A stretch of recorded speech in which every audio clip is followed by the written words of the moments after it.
Assalamualaikum warahmatullahi wabarakatuh. Alhamdulillahi wassalatu wassalamu ala rasulillahi wa ala alihi wa ashabihi wa mawala amma ba'du. Wa qala al-muallif rahimahullahu ta'ala wa nafa'ana bi'ulumihi wa bi'ulumi fid daraini amin.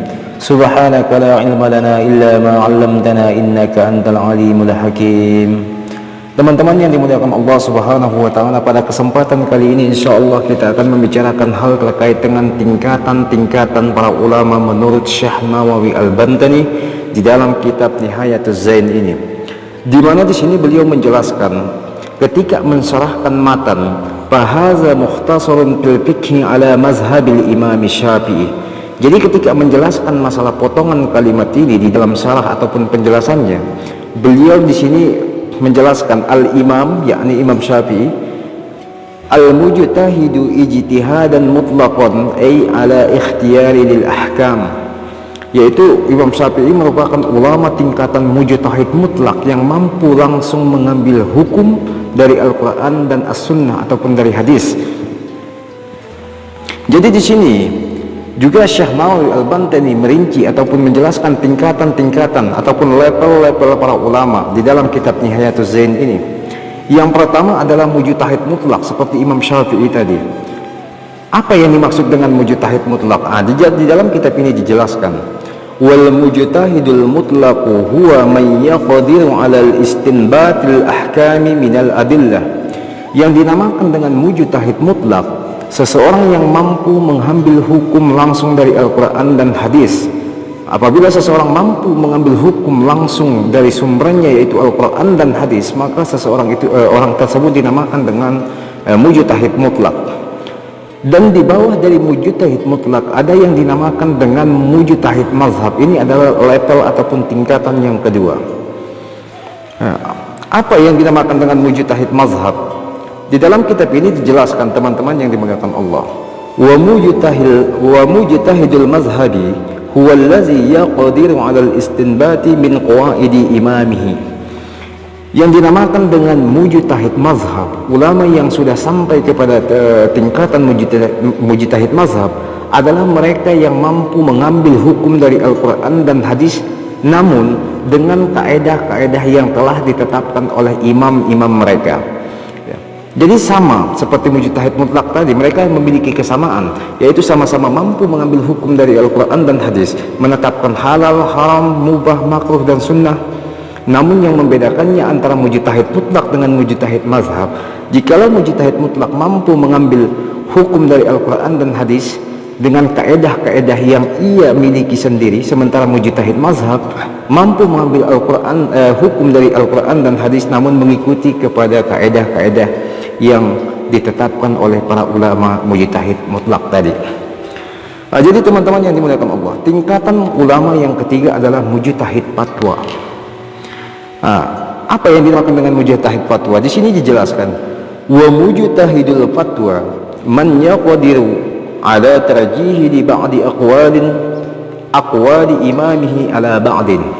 Yang dinamakan dengan mujtahid fatwa adalah seseorang yang mampu mentarjih, meneliti perkataan imam-imam mereka, ya, mana yang sahih, mana yang tidak, mana yang benar, mana yang tidak. Maka inilah tugas daripada ulama ataupun tingkatan yang dinamakan dengan mujtahid fatwa, seperti Imam Rafi'i dan Imam Nawawi. Jadi seperti Imam Rafi'i dan Imam Nawawi, mereka sudah sampai ke level mujtahid fatwa. Namun yang menarik di sini teman-teman yang dimuliakan Allah, Imam atau Syekh Nawawi Al-Bantani dalam kitab ini mengatakan, la karamli wa ibni Hajarin, tidak dimasukkan, di sini tidak masuk Imam Ramli dan Imam Ibnu Hajar. Jadi teman-teman yang dimuliakan Allah, kita dapat bayangkan jikalau ulama sekaliber Ibnu Hajar ataupun Imam Ramli belum masuk kepada tingkatan mujtahid fatwa, maka kita bertanya kepada diri kita, kita sudah sampai kepada level mana? Ya, mungkin awam atau lebih rendah di bawah awam. Jadi teman-teman yang dimuliakan Allah Subhanahu wa taala, di sini lebih lanjut dijelaskan di dalam kitab Nihayatuz Zain ini, wa yajibu ala man lam yakun fihi ahliyatul ijtihadil mutlaqi ay yuqallida fil furu'i wahidan minal a'immatil arba'ah al-masyhurin. Jadi apabila seseorang tidak mempunyai kemampuan untuk mengambil hukum langsung dari Al-Quran dan hadis, maka mereka wajib ataupun mesti mengikuti pendapat salah satu imam yang empat, wahum al-imam Syafi'i wal imam Abu Hanifah wal imam Malik wa imam Ahmad bin Hanbal, yaitu pendapat dari salah satu imam yang empat seperti Imam Syafi'i, Imam Abu Hanifah, Imam Malik dan Imam Ahmad bin Hanbal radhiyallahu anhum, semoga Allah meridai mereka. Wadalilu ala zalika qauluhu ta'ala, dalil daripada yang demikian itu yang memerintahkan kita untuk mengikut kepada pendapat para ulama, para ahli ilmu, salah satu yang empat, sebagaimana tercantum di dalam Al-Quran, fas'alu ahla zikri in kuntum la ta'lamun, maka hendaklah kalian bertanya kepada ahli zikir, yaitu para ulama, in kuntum la ta'lamun, jikalau kalian tidak memiliki kemampuan ataupun tidak mengetahui.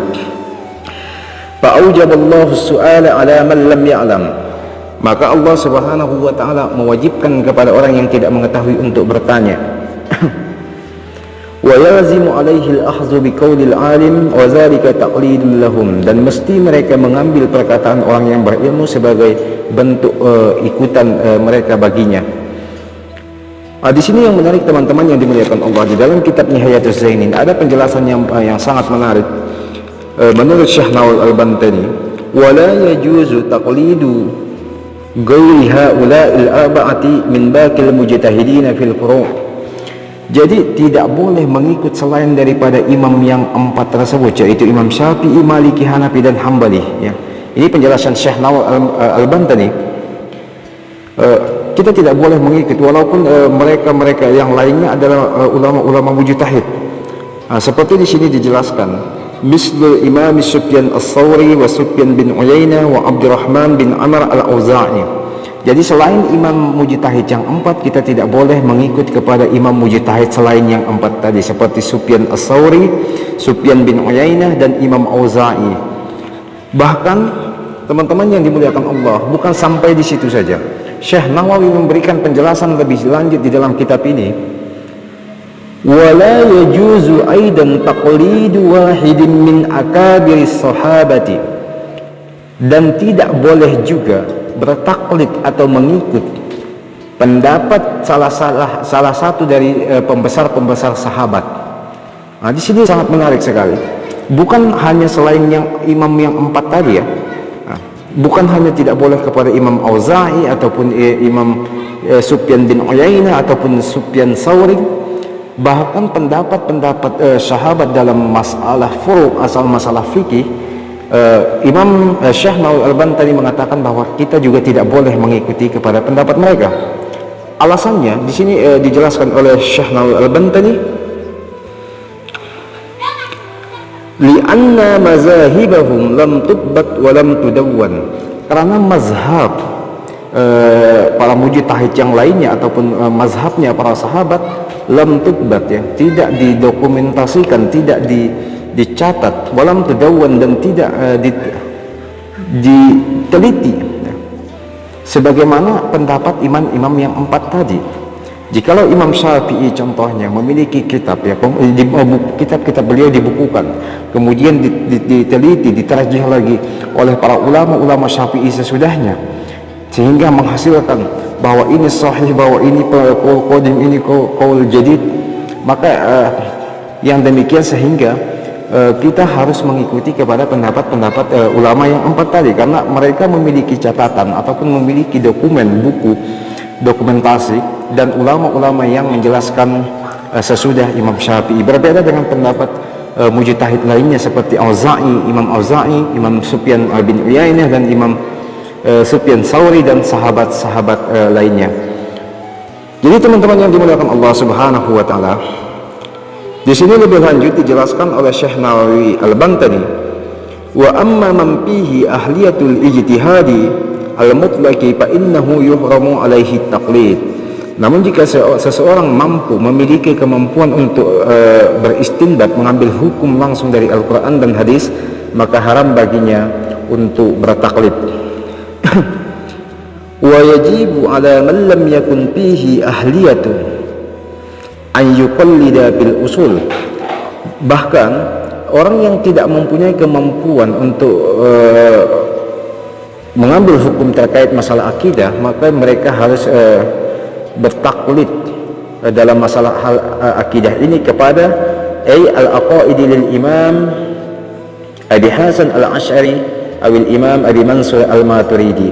Jadi kalau masalah-masalah ilmu dalam masalah akidah ataupun masalah tauhid, maka kita harus bertaklid kepada Imam Abu Hasan al-Ash'ari dan Abu Mansur al-Maturidi sebagaimana dijelaskan oleh Syekh Nawawi al-Bantani di dalam kitab Nihayatuz Zain ini. Subhanahu wa ta'ala. Dan di sini Syekh Nawawi al-Bantani di dalam kitab Nihayatuz Zain ini memberikan penjelasan bahwa wajibu ay yuqallida fi ilmi at-tasawwuf imaman min a'immati at-tasawwuf kal Junaidi. Jadi bagi orang yang tidak mampu untuk beristinbat langsung mengambil hukum dari Al-Quran dan hadis terkait tasawuf, maka kita harus bertaklid kepada Imam Junaid seperti Imam Junaid.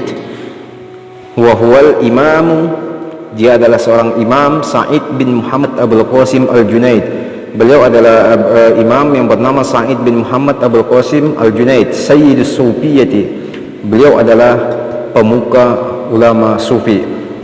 Ilman wa amalan radhiyallahu anhu, dari segi ilmu baik pun dari segi amalan, mudah-mudahan Allah meridhoi daripadanya. Walhasilu, dan kesimpulannya menurut Syekh Nawawi al-Bantani, annal imam Syafi'i wa nahwahu hudatul ummah bil furu', adalah Imam Syafi'i dan seumpamanya seperti Imam Malik, Hanafi, Hambali, mereka adalah petunjuk bagi manusia dalam masalah fikih.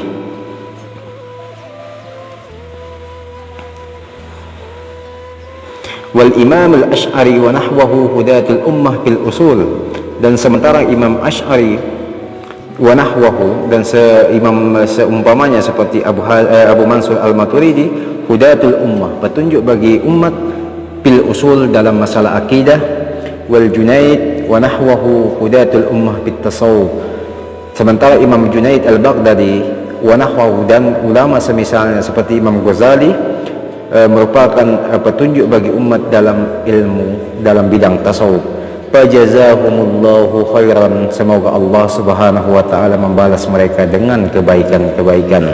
Wa rafa'na bihim, amin. Jadi teman-teman yang dimuliakan Allah Subhanahu wa taala, jadi kesimpulannya adalah teman-teman, bahwasanya di sini di dalam penjelasan kitab Nihayatuz Zain yang dijelaskan oleh Syekh Nawawi al-Bantani, bahwa ulama memiliki tingkatan-tingkatan masing-masing, memiliki level-level masing-masing. Ada yang sudah sampai kepada mujtahid mutlak, yaitu ulama yang mampu langsung beristinbat dari Al-Quran dan hadis, ya, dengan kemampuan yang diberikan Allah kepada mereka, seperti Imam Syafi'i, Maliki, Hanafi dan Hambali. Sementara di bawah mujtahid mutlak ada yang dinamakan dengan mujtahid mazhab, yang mana mereka juga mampu mengambil hukum dari Al-Quran dan hadis, namun dengan kaedah yang sudah yang ditetapkan oleh para mujtahid mutlak tadi, seperti Imam Al-Buwaiti dan Imam Al-Muzni di dalam mazhab Syafi'i. Sementara di bawah mujtahid mazhab ada lagi levelnya mujtahid fatwa, yaitu mereka yang mampu mentarjih perkataan imam-imam mereka, seperti Imam Nawawi dan Imam Rafi'i. Jadi teman-teman, di bawahnya lagi ada yang namanya adalah taklid, yaitu kita yang mengikut taklid kepada salah satu imam yang empat. Dalam kata lain, bagi orang yang tidak mempunyai kemampuan dalam beristinbat langsung dari Al-Quran dan hadis, harus mengikuti pendapat imam tersebut, imam yang empat tersebut dalam masalah fikih. Sementara dalam masalah akidah, dalam masalah usul, kita mengikut kepada Abu Hasan al-Ash'ari dan Abu Mansur al-Maturidi. Dalam masalah tasawuf kita mengikut kepada Imam Junaid al-Baghdadi. Demikian, mudah-mudahan bermanfaat bagi kita semua. Wabillahi taufiq wal hidayah. Assalamualaikum warahmatullahi wabarakatuh.